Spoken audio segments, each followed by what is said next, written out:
కూడా బినామీ ఆస్తులు ఉన్నాయి మీ పేరిట మాగంటి గోపీనాథ్ ఇప్పుడు ఇట్లాంటప్పుడు ఎడమకాలు చెప్పు తీసుకుని కొట్టాలనిపిస్తుంది. అట్లా మాట్లాడిన వాడిని ఎడమకాలు చెప్పు తీసుకుని కొట్టాలా? ఎవరండి బినామీ? ఎవడు బినామీ? ఏం మాట్లాడతారు నాకు అర్థం. ఇంత దరిద్రం రాజకీయం, ఇంత అల్పంగా మాట్లాడతారా? మీరు ఎక్స్పెక్ట్ చేయలేదు ఎలక్షన్ ముందు ఇది బ్రదర్ తగాదాలు ఇక్కడ దాకా వస్తాయి? నాకు రేవంత్ రెడ్డి చిల్లరగాడని తెలుసు కానీ ఇంత చిల్లరగాడని తెలియదు. బండి సంజయ్ చాలా చిల్లరగాడని తెలుసు కానీ ఇంత నీచుడని తెలియదు.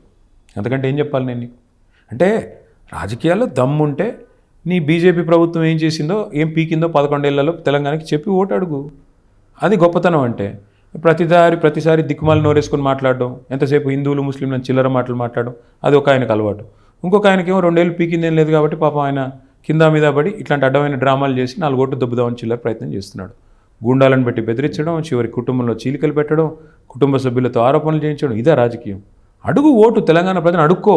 నేను ముఖ్యమంత్రిగా అటర్ ఫ్లాప్ అయ్యాను, దండం పెడతాను, నా పదవి పోయేటట్టుంది ఎలక్షన్ ఓడిపోతే, మా రాహుల్ గాంధీ నన్ను తంతాడు, కాబట్టి దయచేసి నాకు ఓటు వేయండి.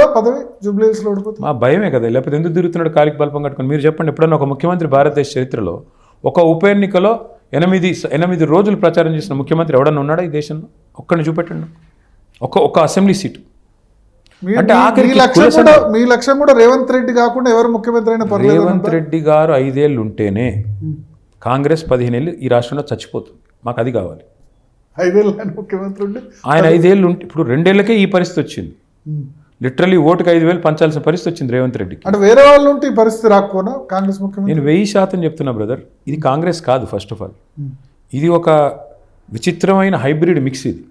ఇందులో బీజేపీ, కాంగ్రెసు, టీడీపీ, నానా రకాల సంస్థలు ఉన్నాయి అందులో. అది కాంగ్రెస్ కాదు ఇప్పుడు ఉన్నది, అదో కల్తీ కాంగ్రెస్. మరి రాహుల్ గాంధీ ఎందుకు స్పేర్ చేస్తున్నారు అట్లా ఉంటే? పాపం ఆయనకి 2 విషయాలు. ఒకటేమో ఆయనకి అంత ఇది లేదు, ఆయనకి అవగాహన లేదు. అసలు రూపాయి రేవంత్ రెడ్డి గారు ఇక్కడ అవినీతితో సంపాదిస్తే రాహుల్ గాంధీ గారు మొహాన్ ఆయన కొడుతుంది 10 పైసలు, 30 పైసలు అమిత్ షాకు పంపుతున్నాడు, 60 పైసలు జేబులో వేసుకుంటున్నాడు. రాహుల్ గాంధీకి ఇది చెప్పేటోళ్ళు లేదు కదా. 30 పైసలు అంటే మీరు ఇంత అమాయకంగా ఉంటే ఎట్లా బ్రదర్? మీరు బీజేపీ కాదండి, కేంద్ర ప్రభుత్వంలో ఉండే హోంమంత్రి. ఈయనకి ఎట్లా నడుస్తుంది అనుకుంటున్నారు? మొత్తం ఈయనకి మీద కేసులు కాకుండా అమిత్ షా మీద కేసు ఎందుకు రద్దు చేశాడు రేవంత్? మీరు నాకు చెప్పండి. ఎలక్షన్ కేసు ఎందుకు వెనక్కి తీసుకుంది రాష్ట్ర ప్రభుత్వం? నో రాష్ట్ర ప్రభుత్వం కేసు వెనక్కి తీసుకుంది. ఎందుకు తీసుకుంది చెప్పండి మీరు. వాళ్ళు కూడా పెట్టారు, హోమ్ మినిస్ట్రీ వాళ్ళు, రేవంత్ రెడ్డి దీన్ని అమిత్ షా. మీరు చాలా అమాయకంగా ఉన్నారు లేండి భరత్ గారు. ఎలక్షన్ కేసు అమిత్ షా గారి మీద వెనక్కి తీసుకున్న వ్యక్తి రేవంత్ రెడ్డి గారు. ఎందుకు తీసుకున్నారు? లేకపోతే అమిత్ షా గారు నేను బొక్కలో వేస్తానంటారు, భయపడి తీసుకున్నారు. అంటే రేవంత్ రెడ్డి గారి బలహీనతల్ని అమిత్ షా గారు సొమ్ము చేసుకుంటున్నారు. ఈయనకి సీటు కాపాడుకోవడానికి అక్కడ పాపం కప్పం కట్టుకుంటూ కాపాడుకుంటున్నారు. ఏం చెప్పాలి అంతకంటే? ఇద్దరు మధ్య 2-3 గ్యారెంటీలు అమలు చేసామంటే ఏంటి అమలు చేశారు? 2 గ్యారెంటీలు అమలైనాయి. 2 గ్యారెంటీలు అమలైనాయి. 500 సిలిండర్, 200 యూనిట్ లోపు. భరత్ గారు మీరు 6 గ్యారెంటీలు సరిగా చదివినట్టు లేరు. మీరు 6 అంటే 15 ఉన్నాయి. అట్లాగా 6 అంటే 15 ఉన్నాయి, 15 అంటే 420 ఉన్నాయి. కాదు 6 అంటే 15 ఉన్నాయి, 15లో ఇంకా 420 ఉన్నాయి. నేను చెప్పేది 2 గ్యారెంటీలు అమలైనాయి రేవంత్ రెడ్డి వచ్చాక. ఒకటి ఇంటికి బుల్డోజర్ గ్యారెంటీ, రెండోది తలకి తుపాకీ గ్యారెంటీ. పారిశ్రామికవేత్తలకు తలకు తుపాకులు పెట్టిన ఉదంతాలు గతంలో ఎప్పుడైనా చూసామా ఈ రాష్ట్రంలో? మీరు ఆలోచించండి. ఒక మంత్రి గారి కుమార్తె చెప్తోంది పారిశ్రామికవేత్త తలకి తుపాకీ పెట్టడం జరిగింది, అది కూడా తుపాకీ రేవంత్ రెడ్డి ఇచ్చాడు, పెట్టినవాడు రోహిన్ రెడ్డి అని మంత్రి గారి కుమార్తె చెప్తోంది. పోలీసులు గడ్డి బీకుతున్నారా? ఏం చేస్తున్నారు పోలీసులు? నాకు అర్థం కాదు. పోలీసులేమో కాదు పెట్టింది మంత్రి గారు ఓఎస్డి, తుపాకీ ఇచ్చింది మంత్రి గారు భర్త అని చెప్తున్నారు. ఎవడో ఒకటి లోపలేసి అడగాలా లేదా? కనీసం ఆ డైరెక్టర్ దగ్గర తీసుకున్నారా? ఎవరు తుపాకీ పెట్టారని తలకని? పోలీసులు ఏం చేస్తున్నారండి? మా నాయకులు ఇళ్ళ మీద దాడులు చేస్తారా? తుపాకీ తలకు పెట్టి బెదిరించిన వాడు మాత్రం నిక్షేపంలాగా ఉన్నాడు. ఏం జరిగింది అసలు? ఎందుకు తుపాకీ తల మీద పెట్టారంటారు? మీకు అంటే అదొక మిస్టరీ ఉంది కదా. మీకు మిస్టరీ ఏముంది? అనుముల బ్రదర్స్ అరాచక రాజ్యంలో ఇవాళ రేవంత్ రెడ్డి గారు, ఆయన సోదరులు, చివరికి మంత్రులు కూడా అందులో బలిపశువులు అవుతున్నారు. మంత్రి గారి కన్ను, అనుముల బ్రదర్స్ కన్ను ఒకటే భూమి మీద పడింది మంచిరేవులలో. అదొక దేవాదాయ శాఖకు సంబంధించిన భూమి, ఆ పక్క నుంచి రోడ్ వేయాలా, దానికి సంబంధించి 20 ఎకరాల మీద అనుముల బ్రదర్స్ ఒప్పందం కుదుర్చుకున్నారు. ముందట 15 ఎకరాలు కొండ ఫ్యామిలీ వాళ్ళు కుదుర్చుకున్నారు. ఇద్దరి మధ్యన తగాదా పడ్డది. ల్యాండ్ విషయంలో గొడవ తుపాకుల దాకా పోయింది. ముఖ్యమంత్రి గారు చివరికి మంత్రి గారి ఇంటికి పోలీసులను పంపేదాకా పోయింది. ఇంతకంటే ఇంకేం చెప్పాలి నేను? మంత్రి గారు చెప్పారు కదా, నేను మంత్రి గారు కుమార్తె చెప్తుంది కదా మంచిరేవుల భూమి ఇట్లా జరిగింది. నేను చెప్తున్న విషయం కాదు. కాంగ్రెస్ పార్టీ మెంబర్ కాదు కాబట్టి రేపు కుమార్తె కూడా కాదంటారేమో, కొండా సురేఖ కుమార్తె కూడా కాదామే అని చెప్తారేమో నెక్స్ట్. సిగ్గుంటే ఈ డీజీపీ, రాష్ట్ర డీజీపీకి సిగ్గుంటే, ఆయన ఏదో డైలాగులు కొట్టాడు కదా, మా దగ్గర పింక్ బుక్ ఉండదు, రెడ్ బుక్ ఉండదు, కాకి బుక్ ఉంటుంది. నేను అడుగుతున్నా ఇలా డీజీపీని, నీ కాకి బుక్ను కాకెత్తుకుపోయిందా? ఎక్కడున్నావు నువ్వు? ఏం చేస్తున్నావు? నీ డ్యూటీ చేయకుండా ఏం పీకుతున్నావు? మీరు పోలీసులు, కాంగ్రెస్ కార్యకర్తలా పోలీసులా మీరు? నేను అదే అడుగుతున్నా. ఈ రాష్ట్రంలో అసలు పరిపాలన జరుగుతుందా? డే లైట్ రాబరీలు జరుగుతున్నాయి, డే లైట్ మర్డర్లు జరుగుతున్నాయి. ఏం చేస్తున్నారండి పోలీసులు? మా నాయకుల ఇళ్ల మీద దాడులు చేస్తూ ఉన్నారు. చందానగర్లో jewellery shop daylight robbery, నిన్నగాక మొన్న బాలానగర్లో డే లైట్ మర్డరు. ఏం చేస్తున్నారు? 41% క్రైమ్ పెరిగింది. నాయకులకు దాడులు, డబ్బులకు సంబంధించి వద్దాం. మీరు అధికారంలో ఉన్నప్పుడు దాడులు, డబ్బులు ఇవన్నీ సిలీ టాపిక్స్ భరత్. నేను ఒకటే అడుగుతున్నా. జూబ్లీ హిల్స్ ఉప ఎన్నికల్లో నేను స్పష్టంగా జూబ్లీ హిల్స్లో 9.5 ఏళ్లలో మా ప్రభుత్వం ఏం చేసింది చెప్పండి రేవంత్ రెడ్డిని. నువ్వు 2 ఏళ్లలో హైదరాబాద్కి ఏం చేసావు? ఒక ఇల్లు కట్టావా? ఒక మోరీ కట్టావా? ఒక రోడ్డు కట్టావా? కనీసం దోమల మందు కొట్టావా? శానిటేషన్ సరిగ్గా 4,000 కోట్లు కంటోన్మెంట్ లో చేసి చూపించామని చెప్తున్నారు. నేను ఇక్కడ నుంచి స్ట్రైట్ గా మీరు నేను కలిసి 4,000 కోట్లు లెక్క అడిగాను. నేను ఇక్కడ నుంచి స్ట్రైట్ గా మీరు నేను కెమెరా తీసుకుని కంటోన్మెంట్ పోదాం. కంటోన్మెంట్ లో ఓ 100 మందిని అడుగుదాం. ర్యాండమ్, మీ ఇష్టం. నేను కూడా ఎక్కడ ఫ్లైఓవర్ ఎక్కడ ఫ్లైఓవర్ అయింది? ఎక్కడ ఫ్లైఓవర్ అయింది? 4 రూపాయలు ఖర్చు పెట్టాడా? కాగితాలు ఏముంది భరత్? నాలుగు గీక్కుసుకొని పారేసుకోవచ్చు. కాగితం ఇవ్వడం కాదు కదా. 5,000 కోట్ల కాగితం ఇచ్చాడు. ఇచ్చి ఎన్ని రోజులు అయింది? సంవత్సరంన్నర అయింది. రూపాయి ఖర్చు పెట్టాడా? కనీసం ఒక గజం ల్యాండ్ సేకరణ చేశారా? ఒక్క దగ్గర ఒక నిర్మాణం, ఒక పొక్కన్న తవ్వారా ఫ్లైఓవర్కి? ఏం ఖర్చు పెట్టారు? ఎక్కడ పెట్టారు? మొత్తం రోడ్ల మీద పొక్కలన్న పూడ్చాడా కంటోన్మెంట్లో? అంటే చెప్పడానికన్నా బుద్ధి ఉండాలా వినేవాడికి లేకపోయినా. అరే ఏం మాట్లాడతారు? ముఖ్యమంత్రిగా ఉండి ఇన్ని అబద్ధాలు చెప్పొచ్చా? 4,000 కోట్లు వచ్చేసినాయి కంటోన్మెంట్లో అని చెప్తావు. చూపెట్టి ఎక్కడ వచ్చినాయో.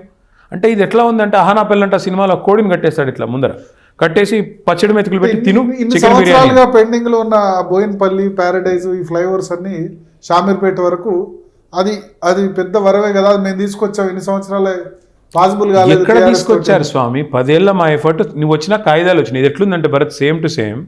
నోటిఫికేషన్లు ఇచ్చింది మేము, పరీక్షలు పెట్టింది మేము, నువ్వు వచ్చాక కాయిదాలు ఇచ్చావు, ఉద్యోగాలను ఇచ్చాను, డబ్బా కొడుతున్నావు. ఇది కూడా అంతే. మొత్తం ఎఫర్ట్ చేసింది మేము. అల్టిమేట్గా గిరిధర్ గారు అక్కడ ఉన్నప్పుడు నేషనల్ హైవేస్లో ఆయన మా శాంతికుమారి గారికి, ఆయనకున్న ఒక ఆనాడు చీఫ్ సెక్రటరీగా ఉన్న శాంతికుమారి గారిని పంపించి ప్రత్యేకంగా రిక్వెస్ట్ చేసి కాగితం తీసుకునే లోపల ఎలక్షన్ కోడ్ వచ్చింది. లేకపోతే అప్పుడే వచ్చినాయి అవి. ఈయన వచ్చి నేనేదో సాధించారని పోజులు కొట్టారు కదా. మరి ఎందుకు స్టార్ట్ చేయట్లేదు? 2 ఏళ్ళు అయిపోయింది కదా. స్టార్ట్ చేయండి. ఎవరు ఆపుతున్నారు నిన్ను? నువ్వు ఏం చేసావు హైదరాబాద్కి చెప్పి ఓటు అడుగు. ఒక ఇల్లు కట్టావా? 6,000 ఇండ్లు అన్నావు కంటోన్మెంట్లో ఇస్తానన్నావు. ఒక ఇల్లు ఇచ్చావా? ఇందిరమ్మ ఇల్లు ఒక్కటి మంజూరైంది హైదరాబాద్లో? 2 సంవత్సరాలు అయింది కదా వాళ్ళు వచ్చి. ఇంకా 2 ఏళ్ళే కదా ఉండేది.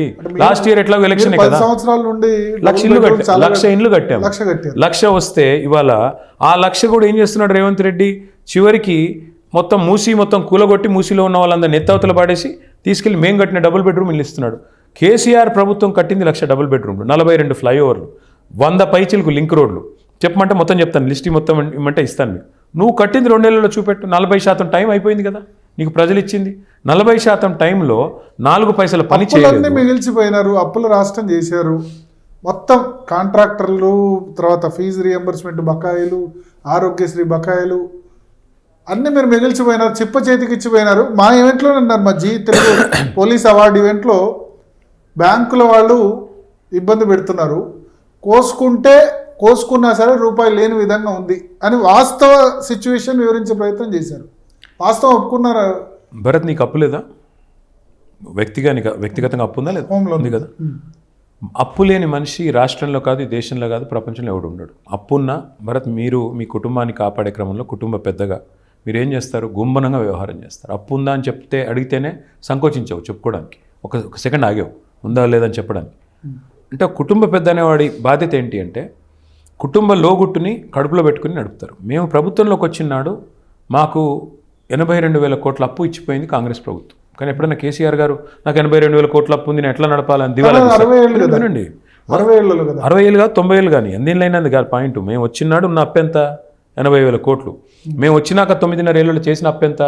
కేంద్ర ప్రభుత్వం చెప్పింది. బీజేపీ ఎంపీ రఘునందన్ రావు అడిగితే పార్లమెంట్లో ప్రశ్న, కేంద్ర ప్రభుత్వం ఇచ్చిన సమాధానం కంట్రోలర్ అండ్ ఆడిటర్ జనరల్ మొత్తం ఇవాల్యుయేట్ చేసిన లెక్క 2,80,000 కోట్ల అప్పు మేము చేసింది. కార్పొరేషన్ల ద్వారా తీసుకుంది. ఇంకా అడిషనల్ గా 2-3 కేంద్ర ప్రభుత్వం చెప్పింది ప్రామాణికమా లేకపోతే రేవంత్ రెడ్డి ఏనో తలమాసిన సన్నాసి కార్పొరేషన్ ఉంది కదా, కాళేశ్వరం కార్పొరేషన్. ఎంత కామన్ సెన్స్ లేదు ఈ ముఖ్యమంత్రికి అంటే కొన్ని లోన్లు అసలు ప్రభుత్వం కట్టాల్సిన అవసరం లేదు, కార్పొరేషన్లే కట్టుకుంటాయి. ఇప్పుడు మొత్తం పవర్ కార్పొరేషన్లు ఉన్నాయి, ప్రభుత్వం సున్నా, ఆడేం బాధ్యత లేదు, గ్యారంటీ ఇస్తుంది ప్రభుత్వం, అంతే, కట్టే అక్కర్లేదు. వాటిని కూడా కలిపి చెప్తానంటే మూర్ఖుడు అనాలా, మంచోడు అనాలా? ఇంకోటి, కేంద్ర ప్రభుత్వం కంట్రోలర్ అండ్ ఆడిటర్ జనరల్ కంటే రేవంత్ రెడ్డికి తెలుసా ఎక్కువ లెక్క? సిఏజీ అనేది రేవంత్ రెడ్డి పుట్టక ముందు నుంచి ఉన్న సంస్థ, రేవంత్ రెడ్డి గారు రేపు పదవి నుంచి దిగిపోయిన తర్వాత కూడా ఉండే సంస్థ. కాకి లెక్కలు ప్రామాణికమా లేకపోతే కాకి లెక్కలు ప్రామాణికమా? ఈ రేవంత్ రెడ్డి అనే పిల్లకాకి నిన్నగాక మొన్న ముఖ్యమంత్రి అయ్యాడు, కానీ కాగ్ అనేది ఎప్పటి నుంచి ఉంది? నేను అనేది ఏమంటే 2,80,000 కోట్ల అప్పు కేసీఆర్ గారు చేశారు 10 ఏళ్లలో. నువ్వెంత చేసావు 23 నెలల్లో? 2,30,000 కోట్ల అప్పు. ఏం పీకావు 2,30,000 కోట్ల అప్పు చేసి? అప్పు కట్టడానికి అప్పు చేశా అంటారు. అదే అంటే ఎన్ని అబద్ధాలంటే మీరు జర్నలిస్టులు 10% 7% తీసుకొచ్చాం. జర్నలిస్టులు కూడా దయచేసి పత్రికలు, టీవీలు, మీరున్నది నేను చెప్పింది నిజమనో లేదా ఆయన చెప్పింది నిజమని యాజ్ ఇట్ ఈజ్ రికార్డ్ చేసి వేయడం కాదు కదా. నిజంగా నేను చెప్పిన దానిలో వాస్తవం ఎంత ఎప్పుడన్నా ఒక్క జర్నలిస్ట్ అన్న అధ్యయనం చేసే ప్రయత్నం చేస్తున్నాడా? నాకు తెలిసి మీ భయం అడ్వర్టైజ్మెంట్లు రావు అనే భయం. మరి భయం లేకపోతే ఇన్వెస్టిగేట్ చేయండి. ముఖ్యమంత్రి గారు చెప్పిన లెక్కకు తిప్పి కొడుతూ కాగిచ్చింది. నెలకు ఆర్బీఐ ప్రకారం, కాగ్ ప్రకారం తెలంగాణ ప్రభుత్వం కడుతున్న మితి 2,000 కోట్లు. ముఖ్యమంత్రి తెల్లారలేస్తే అబద్ధం చెప్తున్నాడు 6,500 కోట్లని. ఒక్కసారి జీ వాళ్ళు మీరు ఇన్వెస్టిగేటివ్ జర్నలిస్ట్ స్టోరీ చేయొచ్చు. మీరే అసెంబ్లీలో మేము 100 సార్లు చెప్పాము స్వామి, 100 సార్లు చెప్పాము. చూపెట్టడానికి మీడియాకి దమ్ము ఉండాలి కదా. మీడియాకి దమ్ము లేదు. ఇవాళ మీడియాకి వెన్నుముక చచ్చిపోయింది. రాష్ట్రంలో మీడియాకి వెన్నుముక చచ్చింది. మిగతా వాళ్ళు ఎట్లా ఉన్నారు? నేను అదే చెప్తున్నా, ఈ రాష్ట్రం